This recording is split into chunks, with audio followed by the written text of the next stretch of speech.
Bonjour à tous, c'est Hugo, bienvenue dans cette nouvelle vidéo. Aujourd'hui, on va faire une vidéo application. On va voir tout simplement le trade que j'ai effectué cette semaine. Ça changera un petit peu du contenu théorique que je vous propose sur YouTube. Donc un trade que j'ai pris cette semaine, que je vous ai partagé dans le Telegram. Donc voilà, on verra les points d'entrée, etc. après. Mais via ce trade, je vais vous expliquer le pourquoi du comment directement sur les graphes. Il faut savoir que c'est la première semaine du mois. Donc première semaine du mois égale NFP le vendredi. Pour ceux qui ne savent pas, NFP, c'est l'annonce économique la plus dangereuse sur le marché possible avec FOMC. Donc en trading, le plus important n'est pas de faire des gains, c'est faux. Le plus important est de protéger son capital.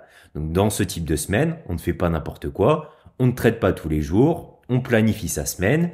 On ne trade pas un jour avant NFP, donc le jeudi, et on ne trade pas le jour de NFP, le vendredi. Déjà, vous ne suivez pas ces règles de base, vous ne serez pas profitable sur le long terme. D'accord? Tout trader, tout réel trader ne trade pas durant ces jours. C'est pour ça que cette semaine, je n'ai passé uniquement qu'un seul trade, uniquement que quand j'avais la belle opportunité, puisque cette semaine est une semaine de manipulation. Sachant aussi qu'on débute le mois, et comme à chaque nouvelle ouverture de bougie, vous avez toujours de la manipulation, peu importe la time frame. J'open sur ma bougie 1 heure, j'ai toujours de la manipulation en dessous pour créer la mèche si je suis haussier. J'open ma bougie weekly, lundi, qu'est-ce que j'ai? Lundi, mardi, j'ai de la manipulation, ok?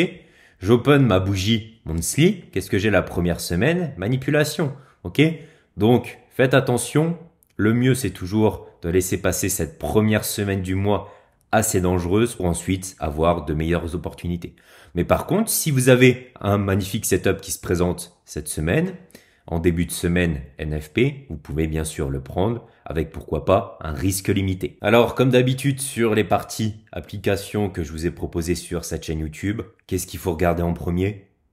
Tout logiquement le DXY. Le DXY, c'est ce qui dirige le marché. C'est l'indice du dollar.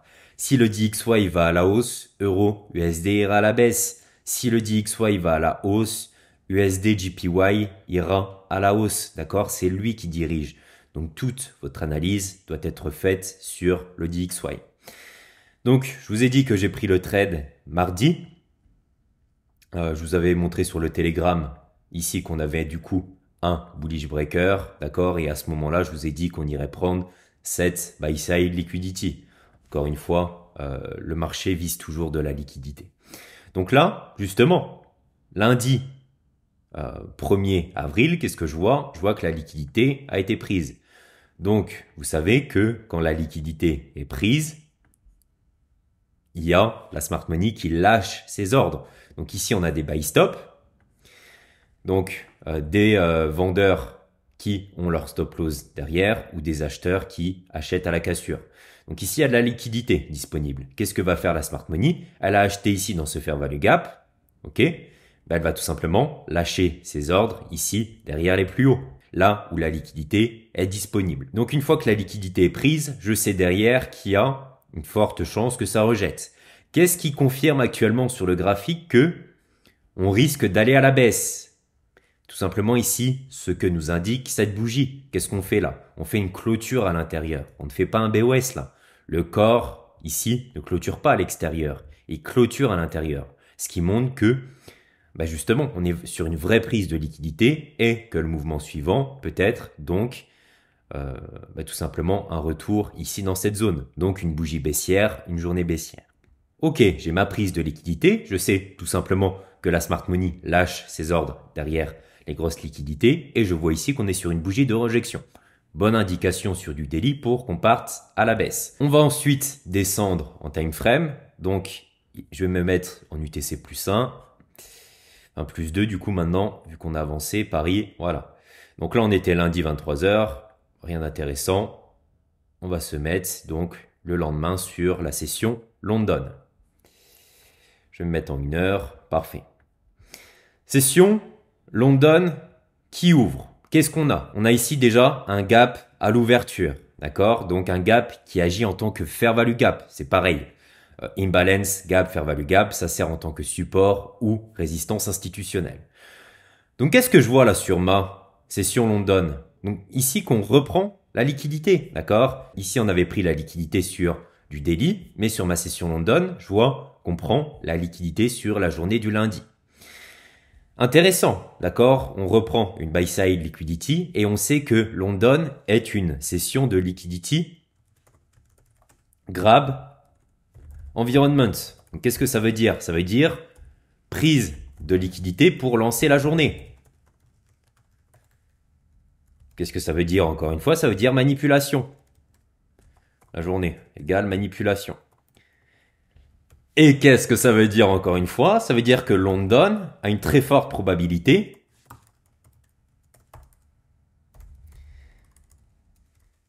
d'être le plus haut ou bas de la journée. Ok, on va agrandir tout ça comme ça. Vous pourrez screen ou en faire ce que vous voulez. Donc si je sais que London ici reprend la liquidité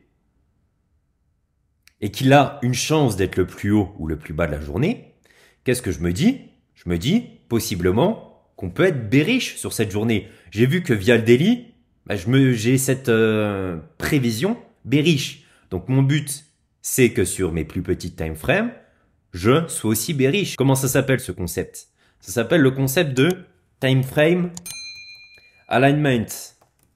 Ça veut dire tout simplement que vos grosses time frames vous donnent la direction et vous devez avoir sur vos petites time frames cette même direction, d'accord? On ne va pas dans le sens contraire. Si mon daily est bearish, je ne vais absolument pas chercher du bullish. Là, je vois qu'il y a un gap haussier. Donc, je ne vais pas acheter ici dessus. Je sais qu'il sert en tant que support puisque ça agit comme un fair value gap. Mais on aligne toutes ces time frames. C'est comme ça qu'on synchronise tout son trading et du coup qu'on est rentable. Puisque si toutes vos time frames sont alignées, c'est super simple de faire des gains. Daily bearish, 4 heures bearish, 1 heure bearish. Vous avez juste à prendre position et le marché a une forte chance d'aller dans ce sens. Vous comprenez? Donc là, j'ai certains gaps, mais je ne chercherai pas à acheter dessus. Je suis bearish sur mon daily. Donc, ça s'appelle le concept de time frame alignment. Alors, je vous disais que London est déjà une séance de manipulation. Donc ici, on manipule. Parfait, on prend la liquidité. Et qu'il a une forte chance d'être le plus haut ou le plus bas. Je me dis, parfait, je suis bearish. On a de belles choses pour être bearish ici. Au final, qu'est-ce qu'on fait là? On induit tout simplement les acheteurs en erreur. C'est de la manipulation début de la journée pour nous créer notre mèche là sur la bougie daily. D'accord? Open high, low close. Ayez toujours ce concept en tête. Qui est d'ailleurs confirmé avec Midnight. Ok?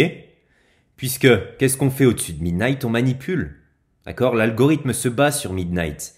Donc, tout ce qui se passe ici au-dessus, si vous êtes bearish sur la journée, c'est tout simplement de la manipulation. D'accord? Donc, qu'est-ce qui me ferait dire sur cette journée que je suis bearish? Est-ce que ça me suffit? Absolument pas. On pourrait, comme je vous l'ai dit, malgré que le daily soit bearish, ici rebondir et partir à la hausse. Il n'y a qu'une chose qui me dirait que je suis bearish sur ma journée, c'est tout simplement ici qu'on casse en dessous de ce gap. On a un gap sur du 15 minutes, sur du 1 heure, mais on l'a aussi sur du 4 heures. Donc là, on a un très fort support institutionnel. Je me suis dit qu'une chose à ce moment-là, c'est il me faut une clôture sous ce gap. Ainsi, ce gap n'agira plus en tant que support, mais il agira en tant que résistance. C'est comme un fair value gap. Un busy qui n'est plus respecté et du coup qu'on clôture en dessous devient un IFVG. Il va me servir de résistance. Vos PDRA bullish, si vous êtes bearish, se transformeront toujours en PDRA bearish. Pareil que les order blocks, etc. Donc j'ai attendu qu'une chose, patiemment, c'est tout simplement qu'on clôture en dessous de ce gap. Et qu'est-ce qu'on a fait ici à midi? Tout simplement, on a clôturé en dessous de ce gap. À ce moment-là, je le respectais parfaitement, donc je ne prends pas position. J'attends mes confirmations.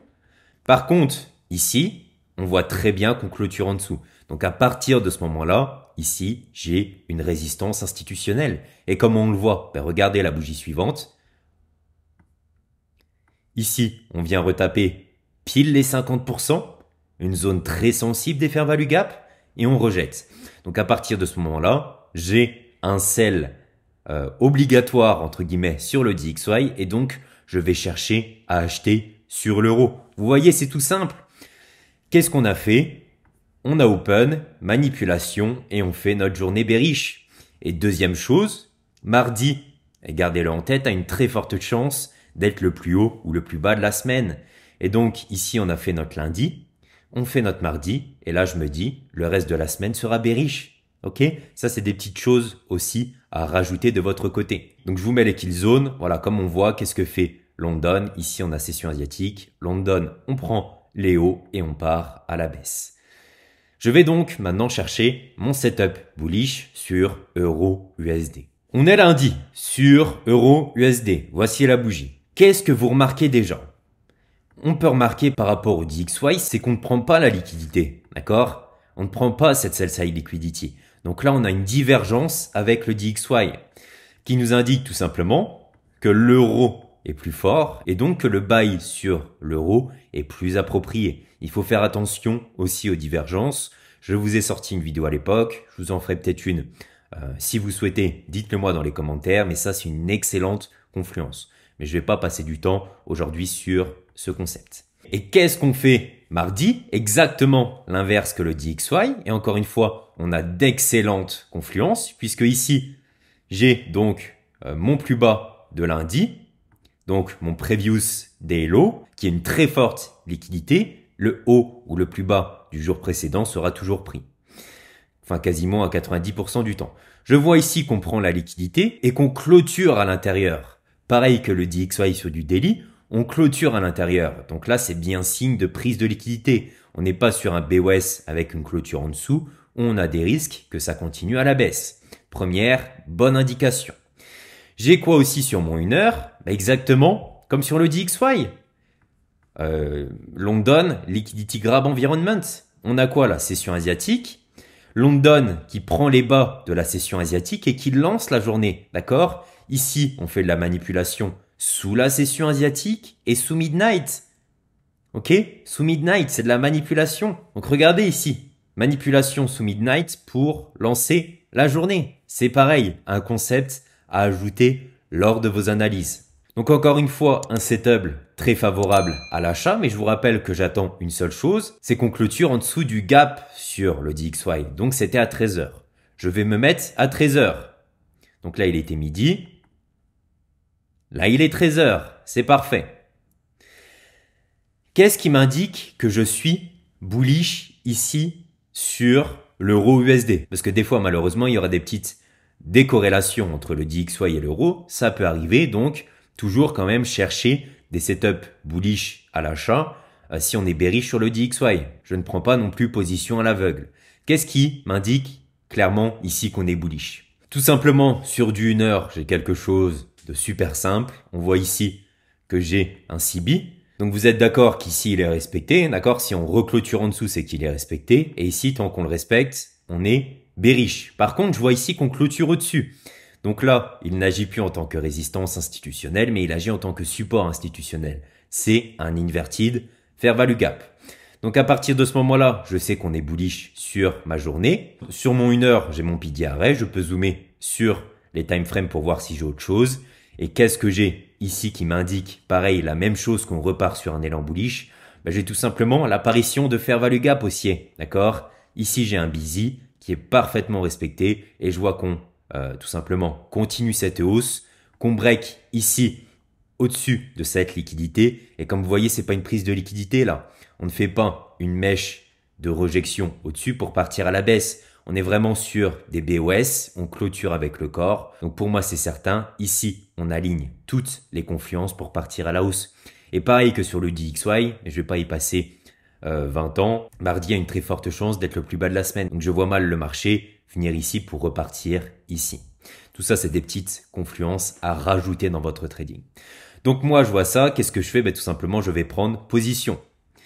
Donc là, j'ai pris position à 0,7 454 et 0,7 493. D'accord? Je copie mes trades.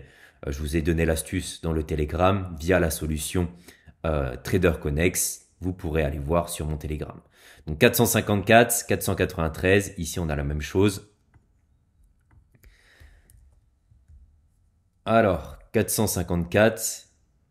Donc c'était tout simplement ici, hein, lorsqu'on a break ici au-dessus, il était, je vous rappelle, 13 heures, ça venait de break sous le DXY, regardez ici, 13 heures, voilà. Donc j'ai pris position ici et j'ai tout simplement visé les 50% de cette expansion, ok? Parce que si je suis bullish sur ma journée, il était quasiment certain qu'on vienne ici taper les 0,50. Mais je sais aussi que ça sert en tant que résistance institutionnelle. On aurait pu taper ici pour repartir un petit peu à la baisse. Donc, je sais ici que c'est vraiment une très bonne zone pour mon take profit. Voilà, donc j'ai profité du mouvement de ici à ici. J'ai aussi ajouté un add-in sur mon trade. Donc, un deuxième trade tout simplement puisque j'avais la direction. Autant rajouter du reward sur mon trade. Mais je vais pas rentrer en détail ici dans cette vidéo. Je voulais tout simplement que vous ayez cette vision de la prise de position pour que de votre côté, vous pouvez avoir cette même logique et donc faire des profits sur le marché. J'espère que cette vidéo application vous a plu, vous aide tout simplement dans l'amélioration de votre trading comme d'habitude. N'hésitez pas à vous abonner, à liker et je vous dis à la prochaine. Salut.